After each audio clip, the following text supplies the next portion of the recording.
Welcome back to the James McMullin Show. I'm your host, James McMullin.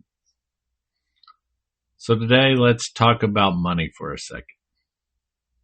Now, I know some of you, even just hearing the word, brings that tension, that animosity, that anxiousness, that nervousness, embarrassment. Maybe some of you grew up hearing that money is the root of all evil.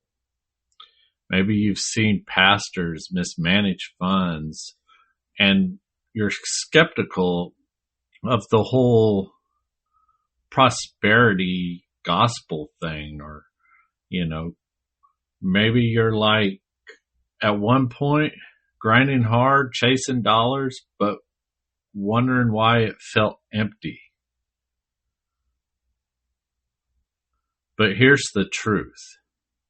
God doesn't want his people to walk in wealth. God does want his people to walk in wealth, not in vanity, not for ego, but for impact. Let me repeat that. Here's the truth of it. God does want his people to walk in wealth, not for vanity, not for ego, but for impact. That kingdom impact. That's part of what we're going to talk about today. Deuteronomy chapter 8, verse 18 says, "But remember the Lord our God, for it is he who gives the ability to produce wealth, and so confirms his covenant." Did you catch that? Wealth isn't by accident. It's a gift and a responsibility. It confirms his covenant. You have to be responsible with your wealth. So think about it. How do we build churches, fund mission trips, feed the hungry, help the needy, create businesses that provide jobs, or shape media that tells the truth instead of lies? It takes resources, all of it, all kinds.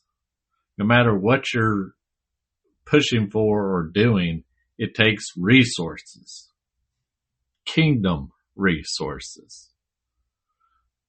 And the enemy would love for God's people to stay broke, in debt, stuck surviving instead of thriving. Because broke people can't make kingdom-sized impacts. They can't push that script. So in today's episode, I want to flip that script on how we think about money. We're going to look at the chaos of the markets, the uncertainty of inflation, and all the noise of the economy, but also how we can push to better our impact, better ourselves, set that mindset. Kind of coming off of Life Surge this last weekend, all about those things of pushing that narrative, that mindset. So we're going to dive into that, and then we're going to go back to the unshakable principles God laid out for wealth that lasts. So you've probably seen headlines about tariffs and, just different aspects of how these tariffs and everything can affect us, and what's that uncertainty. And you see different things about tech stocks and different things that are rising greatly, and they always think of the market's going to crash or the market's going to do this, the market up and down. We'll dive into some of those aspects of what we need to prepare ourselves and how we can diversify our assets. So there's different realms of protecting that wealth so we can make that kingdom size impact. And there's, inflation still feels like it's eating away at our grocery bill. The economy is unstable. But here's the thing. It's always been unstable. Nothing about the economy has ever been stable. Stock markets, as I say, go up and down. War affects supply chain. Politicians change rules. If your security is tied to Wall Street or Washington, you're going to live on a roller coaster. But when you root yourself in God's economic system, stewardship, multiplication, generosity, you're standing on something unshakable. And that's where peace comes in. Just understanding where the Bible says that we should go with our wealth. Money is not the root of all evil. Money allows us to make those kingdom size, godly size impacts. So let's dive into a little bit of the scripture. First, the stewardship principle. Psalms 24 verse 1. The earth is the Lord's and everything in it. What's that mean? It means nothing is really ours. Not our businesses, not our paychecks, not even our house. It's all His. We're just managers. When you see yourself as a manager, it changes how you treat money. Changes how you respond to things. Second, the multiplication principle. The parable of the talents, as we've talked about numerous times on this show. Matthew 25. Jesus tells of that master who gives his 3 servants different amounts of money. 2 of them invest and multiply it. 1 buries it. Who does the master reward? The ones who multiplied it. God blesses those who multiply resources, not those who bury them in fear. And that's what we got to do. That's how we set that mindset for your money, is we look at ways of diversifying it and multiplying it. Third principle of an unshakable, godly economic system is generosity principle. Proverbs 11, verse 24 through 25 says, one who gives freely yet grows all the richer. Another withholds what he should give and only suffers want. God's system works upside down compared to the world. You don't lose when you give, you multiply. You make that impact.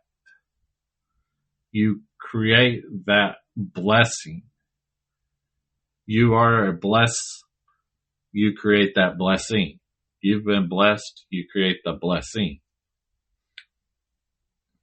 That's how the economic system works in God's eyes. So,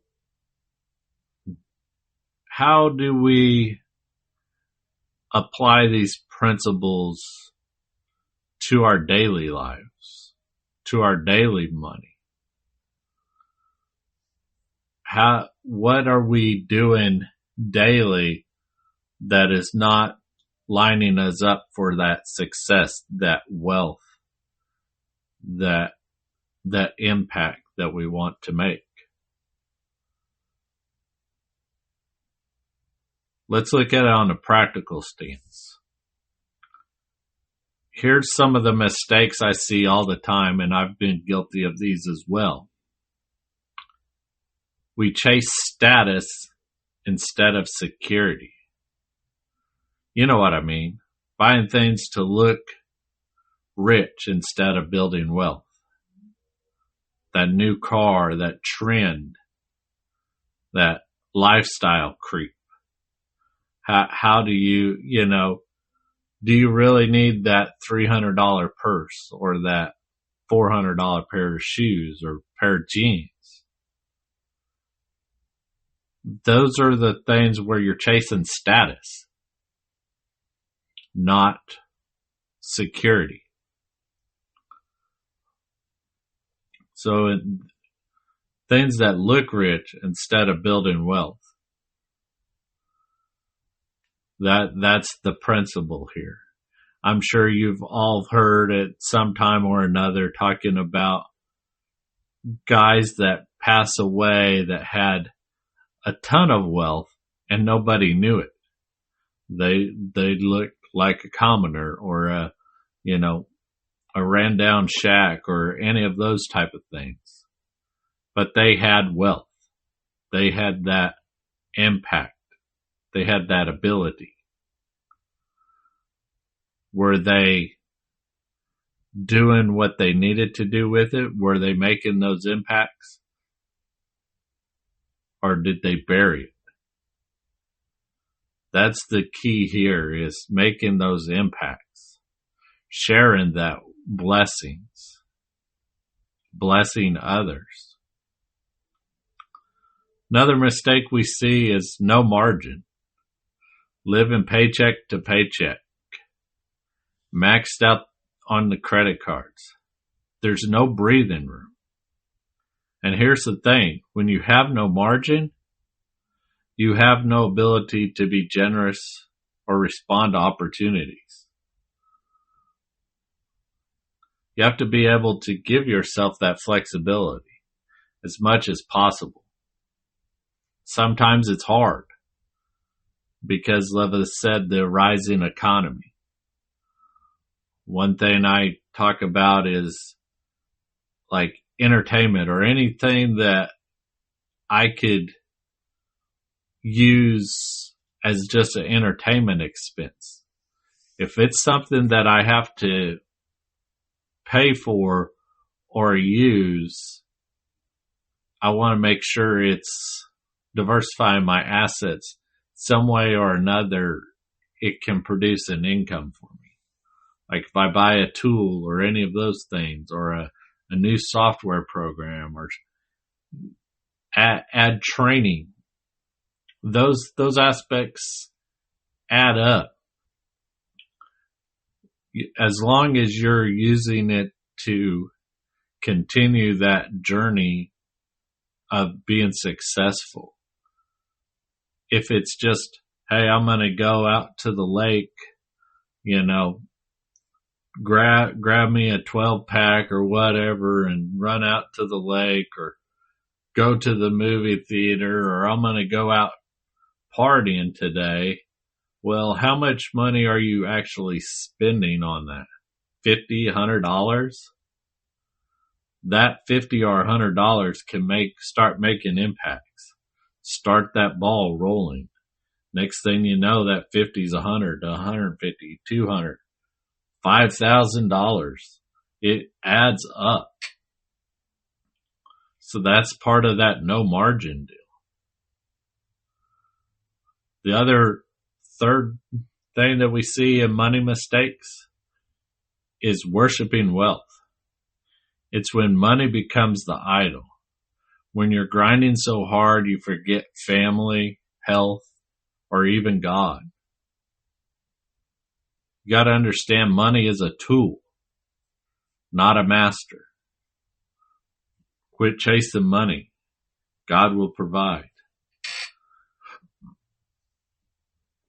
So here's some strategies that we can kind of start working into, as I touched base on some of those. Some kingdom type strategies that we can make things happen. So what do we do about it? You can put these into practice this week. Generosity first. Don't give God your leftovers. Put him first and watch what happens. God, I've got this money. I need to help somebody. Budget. Build those margins. Cut out those unnecessary expenses. Create that savings plan, that stock plan, or that investment plan. Build that margin. Cut out those unnecessary expenses. We don't have to have everything at every given moment. We can make food at home instead of going out to eat. I know it saves me a ton of money when I just get in the kitchen and cook. Give your wallet that rest. See how many days you can go without spending any money. And then realize, what are you actually spending that money on?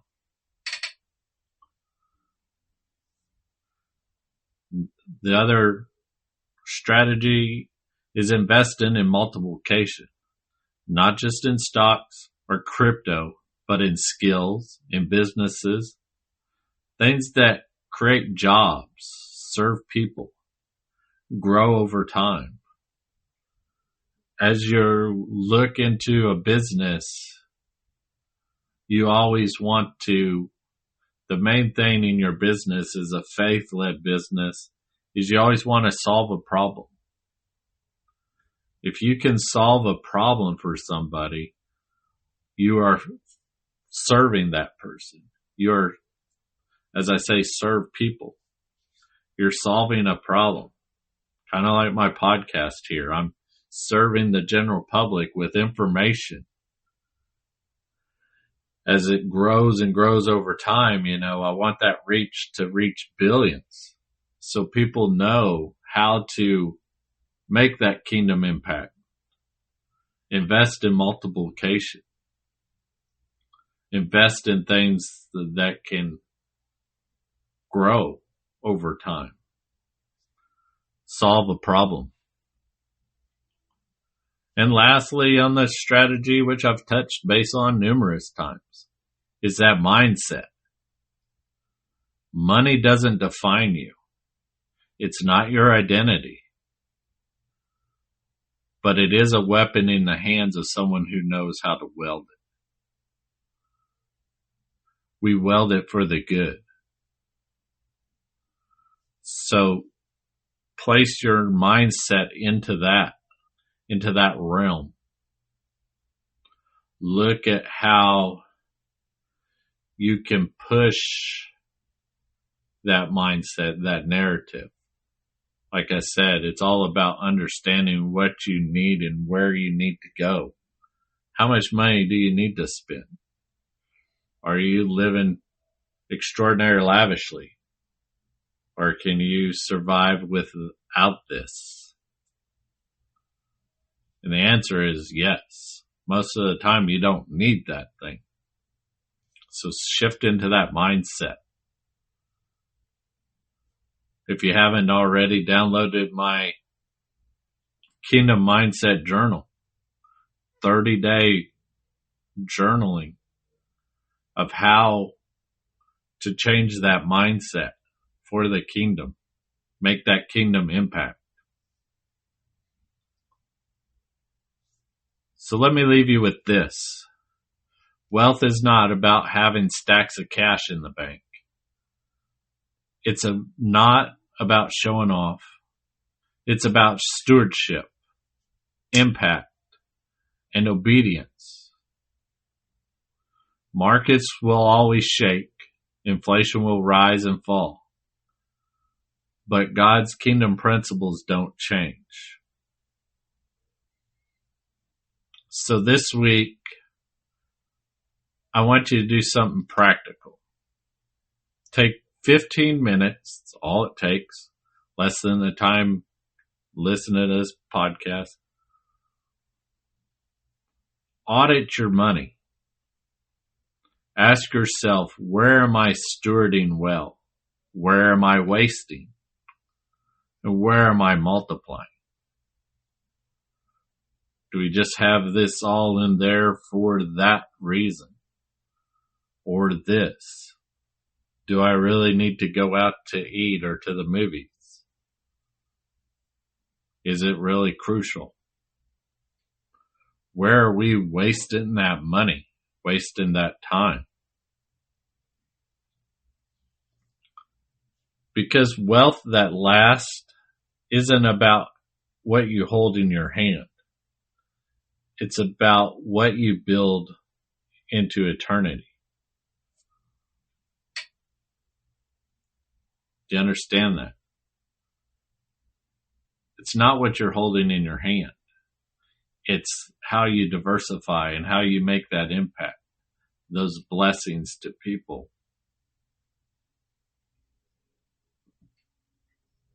So that's what we need to focus on this week,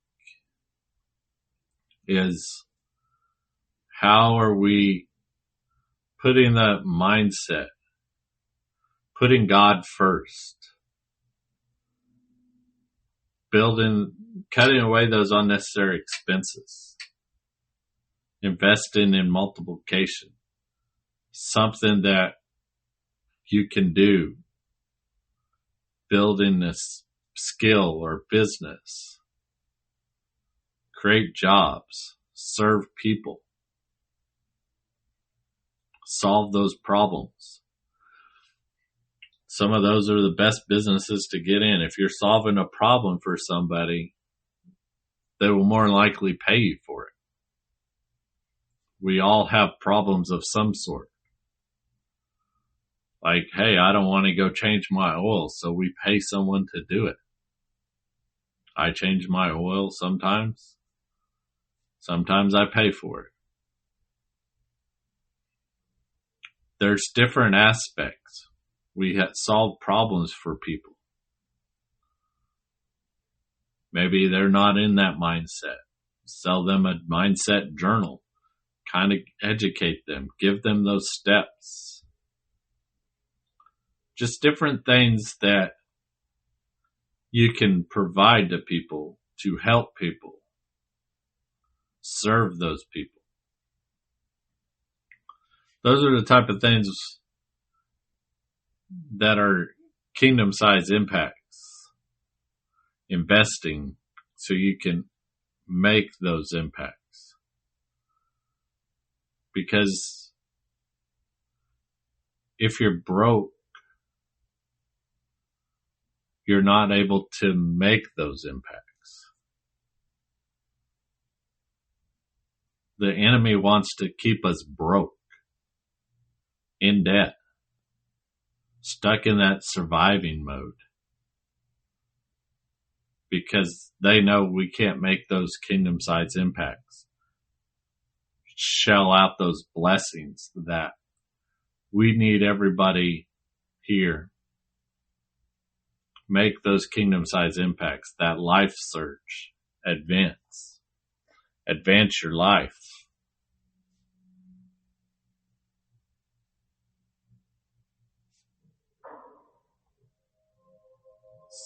This has been James McMullin, and you've been listening to the James McMullin Show. Stay strong, stay faithful, and remember, when the storms of life hit, it's not what you've earned that saves you. It's who you served. God bless.